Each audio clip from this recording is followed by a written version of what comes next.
Okay, vocal exercises and resetting your brain.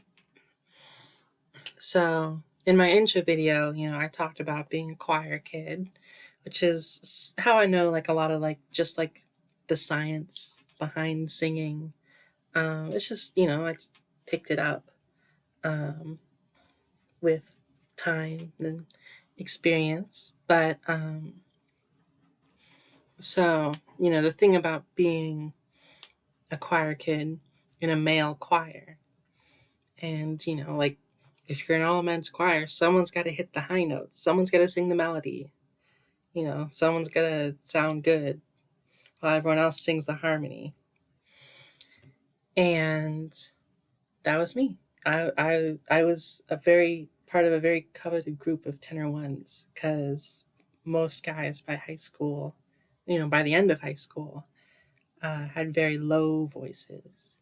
And I honestly did have a pretty low voice too. But by factor of me being a tenor one for, like the first 3 years of high school, even though I was struggling by senior year, I could still hit most of the notes. I was fighting it against my voice because it was finally dropping at that point. Um, I used to sound like this, but not like this. I kind of sound. This is like a. I don't even know what kind of voice this is. This is. I'm a casino dealer. I got friends in low places. Anyways, sorry. So, vocal exercises. So the reason why, despite the fact that they basically teach you how to voice train as a male choir student, my voice did not get any higher, even though my range was pretty high.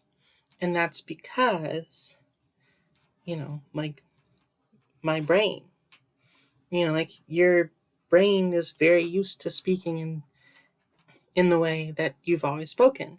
It takes a lot of effort to change that, and I'm sure you've probably heard stories of like kids, like watching Peppa Pig, like developing a British accent. Um, like it's possible to like, change your voice or, like learn an accent or unlearn an accent. But it takes time and usually it's unintentional, which is why it takes a while. But yeah, burps don't get any more feminine. Sorry. Um, what was I saying? Um, yeah, so the reason why um, it takes time to do that is because, you to most people, you're just talking the way that you talk. And it takes a very concerted effort to make sure that, like whenever you start talking, your brain doesn't default to a low pitch. Like sometimes, um, especially if I'm talking around guys, like my voice will just like unconsciously drop a little bit. Like it's still, I don't know, I kind of sound like a gay guy, but I'm not trying to sound like a gay guy. I'm a gay woman. Um, Ladies, hit me up.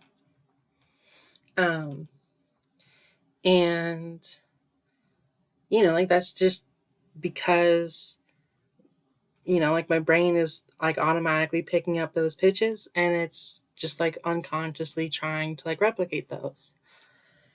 And the problem is like when you're voice training, if you're starting from a low point, all you're hearing is your own voice bouncing back to you, which doesn't help. You're fighting you're fighting an uphill battle because every sound you hear is a low pitch, and so it's hard to get that ball rolling.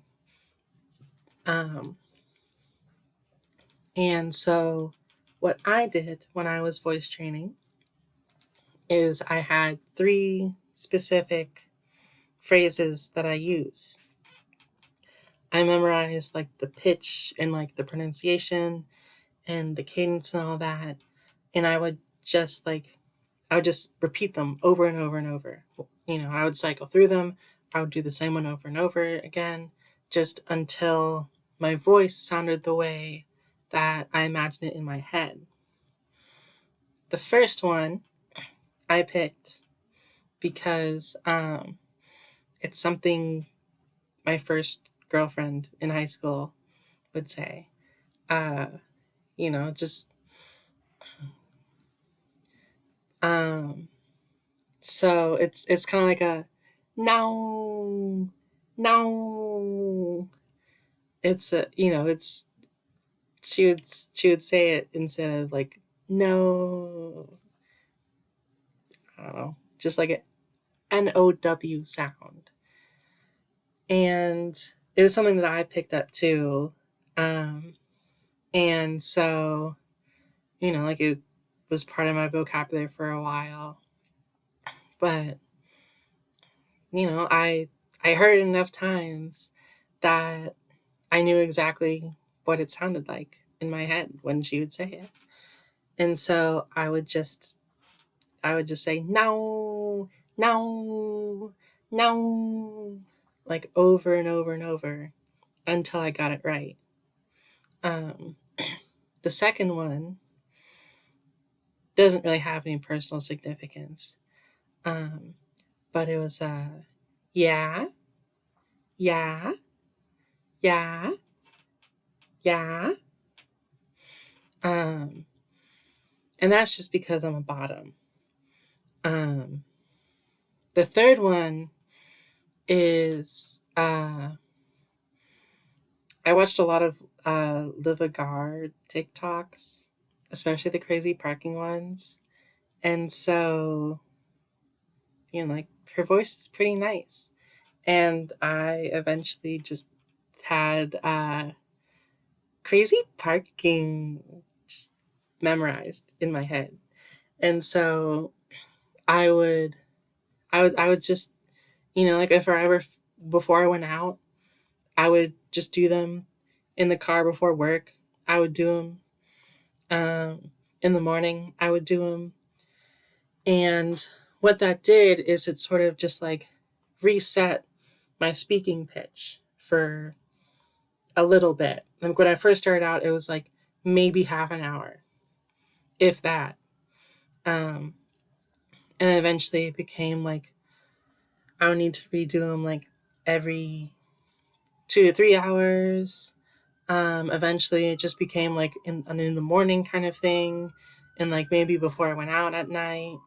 Um, and eventually, like it got to the point where I realized that I hadn't done them in a while because my voice was naturally like in this range. I didn't need to like reset it.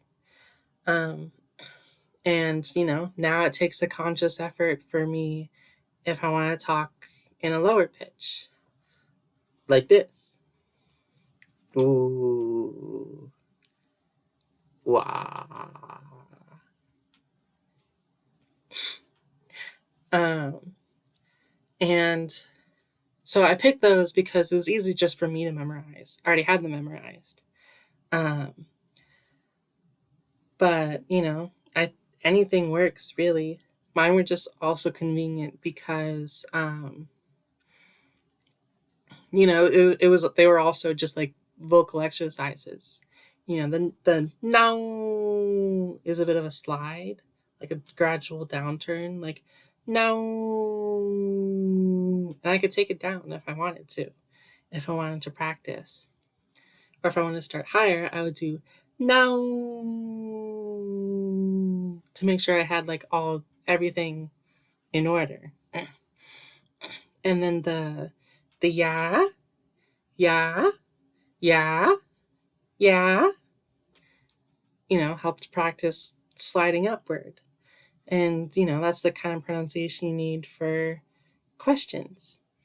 If you're wondering, oh, how are you doing today? Type thing.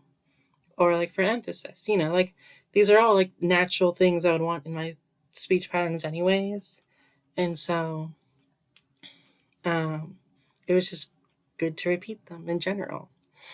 And then crazy parking was also helpful because it was hitting specific notes without sliding or, like drifting. I had to hit every note before I was happy with it and before I stopped for, doing it. If I did crazy parking, that was wrong. So I would just do it again until I had crazy parking all done. And so those three were really helpful for me. Obviously, you should pick ones that are easy for you to memorize and that are easy to repeat. You might be doing it in public. I did a little bit just like under my breath or like in a corner before I started talking to people. And yeah, like I'll emphasize again that like voice training is a process. Like your vocal cords are a muscle and they get tired, they get sore, they will feel bad. You know, it will suck. Singing in the shower really helped for me because the steam would help my, vocal cords and my lungs because I have asthma. Um, and if I ever got too tired, I would take a break. I'd also maybe gargle some hot water from the shower. Like anything to help soothe the muscle. And singing in the shower also really helped because I showered every other day. So I could have a day of rest where I just like did some vocal exercises to keep me up. And then I would sing in the shower to, just like work on expanding my range. I would sing songs that were difficult for me to sing. I would try and belt them as much as I could. And, it gets easier. It's hard to measure progress in terms of like individual notes, but every expansion, every step forward is a good one. And this might be my last video for now. But if I get any feedback or questions, I'll probably make more. Cheers.